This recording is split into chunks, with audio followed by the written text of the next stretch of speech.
What is up, everybody? If you're new to the channel, welcome. This is 5-star G60, the best G60 on the planet.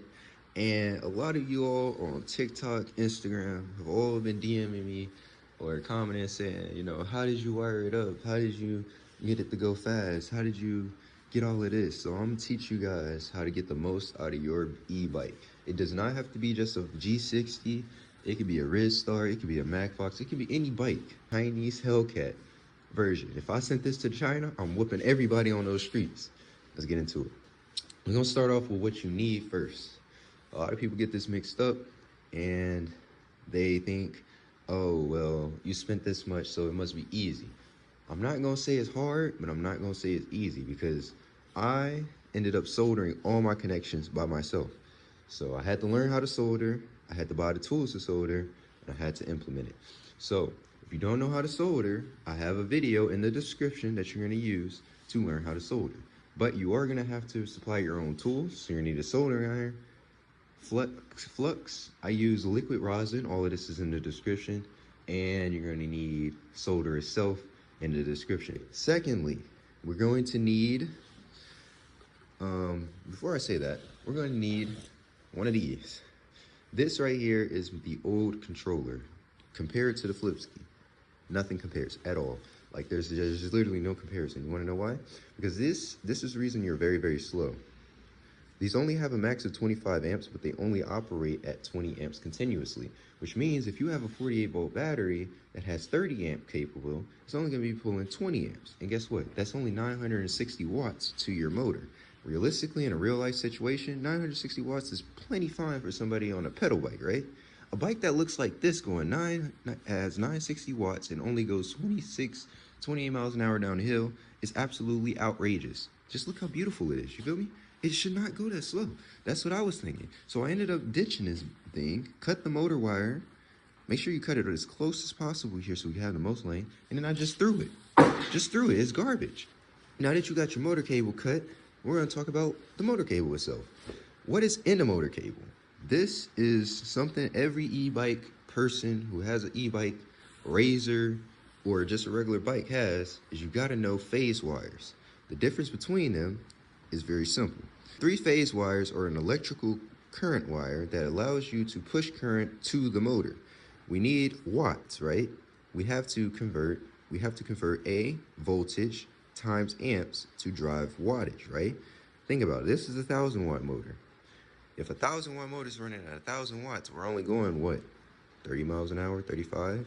But if a 1,000 watt motor is running at 2.8 thousand watts, we're going 45, 40. You know what I'm saying? So think about that. Those are the things that we have to think about when we're building these bikes. 3 phase wires are going to be blue, yellow, and green.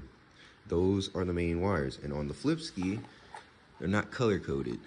There's a lot of spaghetti wire in here, but they're just black. There's just 3 black wires, and then you're gonna connect the green, yellow, and blue to one of those wires. It doesn't matter which one it is because the Flipsky is a self-learning module that's gonna learn how it's wired. Then you're gonna have a bunch of skinny cables, right? Those cables are what we call hall sensor cables. Okay, on the Flipsky, there is this piece right here, this connection that's closest to the motor, like the edge here. This connection right here is what we're gonna cut all of these wires from. And there's gonna be an end on here that has like a thing that you're supposed to click into something. You're just gonna cut that off, and all you gotta do is just match the cables. The yellow wire, of course, is gonna be orange. And the rest are simple. Most of those tell the sensor position, and it also tells the temperature of the bike. If we don't have hall sensors, the Flipsky has to like determine what rotation it's on or like what position it is. And oftentimes you're gonna have a jittery bike and it's gonna be not smooth. That's why we have hall sensors and sensors in the motor to tell the controller, hey, I'm spinning this direction and I'm at this position. I'm at 90 degrees right now. So you can keep spinning me to give me that 180 or something like that. You feel me? So that's what there. Okay, so now we got the motor cable sorted out. So what you're gonna do is solder 3 phase wires, 3 thick wires to the 3 thick wires coming out of the Flipsky, right? 3 black wires. And then you're gonna cut the hall wires, these wires here, closest to the edge here. You're gonna cut the little thing and you're gonna solder all the skinny wires. You're gonna splice them. What I mean by splicing, and this is for every wire in here, even the controller wire. Splicing is just removing the insulation. Just remove the insulation off of there and wire it up. I have a e-bike builder's video. This is where I got the idea from. His video really goes in depth. He's using a Bafang, but this works on any other motor. Goes really in depth on the process of this entire thing. I do not recommend using his crimp connections or none of that bullshit, because if you're pushing what I'm pushing, you're gonna blow all of that. So just, he mountain bikes, we go speed, you feel me? We street wide and wheelie and all of that. We're not looking for none of that. We're looking for high power shit. Side, this is the most important aspect, and a lot of people don't think about it, including me. When I first built this bike, I half-assed the battery connection, and that is what happened Monday, where it blew up on me. Please make sure that when you're soldering, you're catching all cables that are connected. Not only that, please make sure you know your limits. If you're only gonna wanna push 30, 35 out of your 25-mile-an-hour stock bike, don't use an XT90 connection if you know you're not gonna need it. If you're gonna be pushing 60, 70 amps and you're trying to go 3 kilowatt, 4 kilowatt, or you even trying to upgrade to 72 volt down the line, use an XT90. Know your connection. If you're doing 100 volts, 100 amps, you won't really need this controller. Get the 75 200 if you're going over 100 amps. And at that point, don't use an XT90. Use a XT150 connection, which can handle higher amps. It can handle around 200 amps. That's a lot of amps, and that's plentiful. That's all you need. So here's how to wire it, okay? Let's get started. First of all, this is going to have a female connection. I mean, not a female, it's gonna have a male connection. This end on the XT90 that has the green end, you're gonna cut, this wire was really, really long. This is the wire here. I just ended up cutting off all of that. This wire is gonna be all the way up here. It's gonna have an XT60 connection. You're just gonna cut that off, cut some of the sleeve off, and then splice those to the red and black wire. And then you're gonna use this in the link description. You're gonna cut the black wire insulation and the red wire, and you're just gonna twist those two wires together. You're gonna put your rosin on top of there, put it all over that wire once they're twisted together, and then you're just gonna add all your solder to the individual wires. And then you're gonna, seal them off to make sure that nothing is exposed, right? Then you have that. So that is going to be able to push all the way up here and done, right? Then on our controller end, what we are gonna do is add a female connection. The female connection, the reason I have two males on here is because my battery I modified my battery so I can be able to handle a lot more amps. If you want to do that too, DM me, I'll teach you how to do it, but I don't really recommend it for people who are just, if you're not really doing what I'm doing, like trying to be fast, don't do this. You can get away with doing 40 on this easily, but if you want to go over that and you want to exceed limits like really badly, then you're gonna have to do what I do, because then the battery can't handle that. But it's a really dangerous ballgame when you're dealing with the battery connections, because if you ended up touching anything or you're not grounded and you're touching the red hot wire, you can kill yourself. But anyways, back to what I was saying. So you're gonna put a female connection, which something like this, pretty much. That's about it. And you're gonna splice the red protruding wire from here, and the black protruding wire, and the black and red protruding wire from the female connection that we cut off the extension cable. And you're gonna twist those together, put some rosin, and then you're gonna solder them, and then add insulation, just electrical tape, doesn't really matter. And that's pretty much it. Now, a lot of people are like, well, electrical tape is a fire hazard and all this and that. Actually, no. If we're soldering, the current through the actual wire itself and not the solder. The current is going through the wire and not the solder. The solder is just keeping the wire in place, right? Only a small bit of current should be coming off of the solder. And it shouldn't affect the heat of here. The amps are not gonna kill this, you feel me? That's why it's here. You can use liquid rubber too, but it's a lot messier. That's why I went the electrical tape route. All of my connections are electrical taped. That's pretty much it. So now you have that, but we have one more thing. Wait a minute. We got to do the throttle. Now you can use a half twist, you can use a full twist, you can use any throttle you want. Cause why? Guess why? If you look, I hate exposing TikTokers and shit, bro. But all those companies that be selling half twist throttles, bro, you can do that yourself, honestly speaking. And I'm just gonna save you a buck. Because I ain't bothered to solder this. Cause you know why? Because anything with small voltage, I don't really waste my time soldering. I just put hot glue over it after I twisted it. The reason why is because voltage coming through here is going to be a lot weaker than voltage coming through there. And the likelihood of this burning up or breaking is probably possible, but the likelihood of this burning up is like very slim versus something like that where it's like a lot of voltage.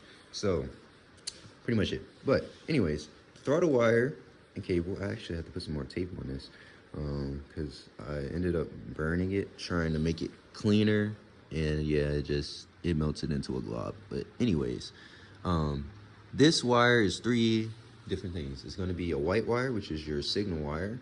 You're going to have a red and a black. The signal wire just tells the controller how much voltage you're using, because when you twist this, it's eating voltage. So each time you twist, it's going to keep adding voltage to itself. And then when it goes back, it goes to 0, and it tells the controller how much voltage it is. Like halfway is about 3 volts, and then full is 5 volts because we're using 5 volts off the controller.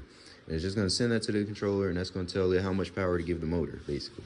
So it's 3 wires literally. All you got to do, cut your original wire if you're going to run whatever half twist or a full twist, and literally just strip the wire and then twist those 2 together, and then boom, you got your throttle wired up. Pretty simple. And guess what? They over here charging you like $20 for that shit, bro. Guess what? I did this by myself, and it only cost me nothing, because this is the original thing. And I even bought a full twist throttle, and I did the same exact thing, and it only cost me what, like $12 to do it myself? It's pretty cheap. And they over here, they're upcharging. If you really think about it, you can go to China and get the full twist for $2, and that's how they doing it. And then they upcharge, and that's how they making a profit. Hey, I'm just putting game out there, okay? It's game is game.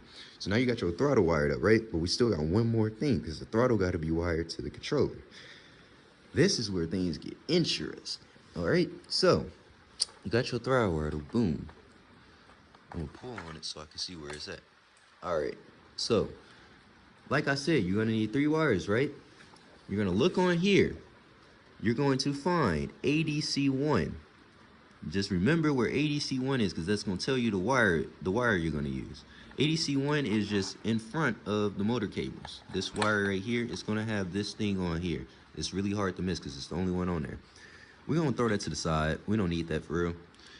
Actually, we do need that. What we're going to do is we're going to cut the red wire to the furthest left. That's our 5-volt wire. If you pay attention on this thing here, it'll tell you. And we're going to need the white and black wire from that, and we're going to throw that to the side. We're going to use the red, white, and black connection, and all we're doing, like I said originally, is going to strip this cable and expose the red, black, and white wire. And guess what? We're going to twist those together, and on this side, I actually soldered it, so make sure you solder these. The reason I soldered these is because this is an actual connection that I'm going to here, and I want it to be a solid connection. So I ended up adding a little bit of solder to each of these joints, hot gluing them and just putting them together, and this worked pretty much fine. That's the only connection that you have to solder for the throttle. The reason I'm saying that is because in an event I need to replace my throttle eventually, all I have to do is remove the tape and then undo the things on that end. But I don't need to do that here because this will be fine, and it just doesn't matter, okay? But that's how you wire the throttle. Once you have, all your stuff wired up, you're going to tune the bike. Tune the bike in the application. Unfortunately, the application is an additional $4 if you don't have an Android device. Or you can use your computer. I use my phone. Okay, I paid the little, $4 fee. It wasn't nothing. The reason it's $4 is because this stuff is open source, if you didn't know that. So unlike, Red Star or Amiet that's giving you them shit controllers over there, you're paying for that, right? Yes, you're paying for this, but somebody spent their time engineering the software for it, and they weren't a real company, right? They weren't an actual company. Open source, and it still is to this day. You can go on GitHub and find all the shit for this. That's what I'm saying. That's what I like about this too. I just don't like that it blew up on me because of my poor connection skills, but hey, it's a really nice controller to make something like this go faster for just a couple $100, and a little bit of skill. So, yeah, it's open source. $2,000, $3,000, $4,000 on your Suron and only spend 1.4K. And guess what? When I had the 72-volt battery, this one's gonna top out at 2K. Guess what? 72-volt Suron is like double that. Stock. I've seen them go for 2.3, 2.8. I only spent 2K. Barely even that. Honestly, if I'm at 1.5 and the battery's only 4,000, that's about 1.8, 1.9. So that's still like 20%, 70, 75% cheaper than your bike, bro. Think about it. So don't hate on me. Hate the game, bro. All right? So at the end of the day, all the stuff is in the link description. DM, email, all that. See you.